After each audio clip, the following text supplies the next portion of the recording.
Hello everyone, જય શ્રી કૃષ્ણ. તો આજે આપણે બનાવશું લાપસી. ગુજરાતી કંસાર કહેવાય છે અને એની માટે સૌપ્રથમ લાપસીનો લોટ લેવાનો છે અને એમાં તેલનું મોણ દેવાનું છે.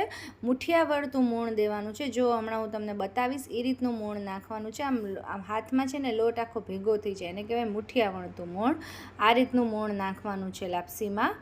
હવે આની માટે એક વાટકી આ પાણીનો કટોરો ફિક્સ રાખવાનો છે. જેટલો તમે આ લોટ લ્યો એક્ઝેક્ટ એટલા જ પ્રમાણમાં પાણી લેવાનું છે. કોઈ ફેરફાર નથી કરવાનો. એક વાટકી લોટ હોય તો એક વાટકી જ પાણી લેવાનું છે.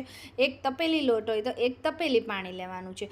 હવે પાણી થોડુંક ગરમ થાય એટલે એમાં તમારે ગોળ નાખવાનું છે. ગોળનું પ્રમાણ તમારે આ રીતે લેવાનું છે. ફોર એક્ઝામ્પલ તમે 500 ગ્રામ ગોળ લ્યો તો 500 ગ્રામ લોટ લ્યો તો 300 ગ્રામ ગોળ લેવાનો છે. અડધાથી થોડોક વધારે એ રીતનું ગોળનું માપ લેવાનું છે. જો તમે આ માપ પ્રમાણે લાપસી બનાવશો તો હું તમને ગેરંટી આપું છું કે તમારી લાપસી એકદમ છૂટી જ બનશે.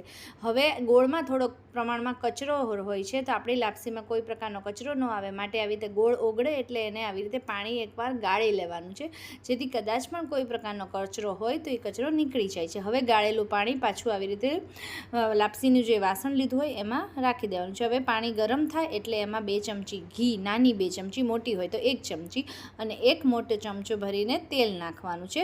બધું સરસથી મિક્સ કરી લેવાનું છે. પછી જે આપણે તેલ દીધેલો મોણ દીધેલો લોટ હતો એને આ ગરમ પાણીમાં આવી રીતે મિક્સ કરી લેવાનું છે. હવે આવી રીતે મિક્સ કરતું જવાનું છે. હવે ગેસ અત્યારે ફાસ્ટ હતો કારણ કે પાણી ગરમ થતું હતું. હવે ગેસને ફ્લેમ સાવ ધીરી કરી દેવાની છે.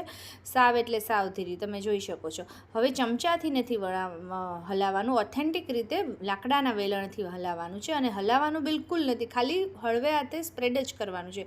હવે સાઈડમાં આવી રીતે મેં લોઢી ગરમ કરીને રાખી દીધી હતી ફાસ્ટ ગેસ ઉપર. એ ગરમ લોઢી ઉપર જ મેં જે લાપસીનું વાસણ હતું એ મૂકી દીધું છે અને ગેસની ફ્લેમ સાવ ધીરી કરી દીધી છે.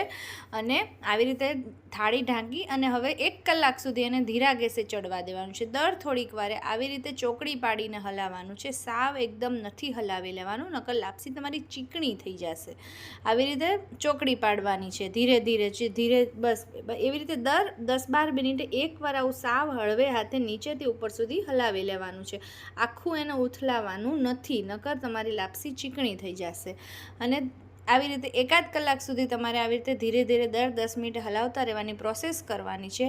અને આ માપ પ્રમાણે કરજો, તમારી લાપસી 100% એક દાણો છૂટી બનશે અને ખૂબ જ સ્વાદમાં સારી બનશે, ગેરંટી છે. એ જેટલું લોટ એટલું જ પાણી અને એના અડધાથી થોડોક વધારે ગોળ. તમે જોઈ શકો છો, જુઓ લાપસી કેટલી છૂટી બની છે. હવે આમાં તમે ઉપર જ્યારે પીરશો ત્યારે ઘી અને જો જરૂર લાગે તો જ તમારે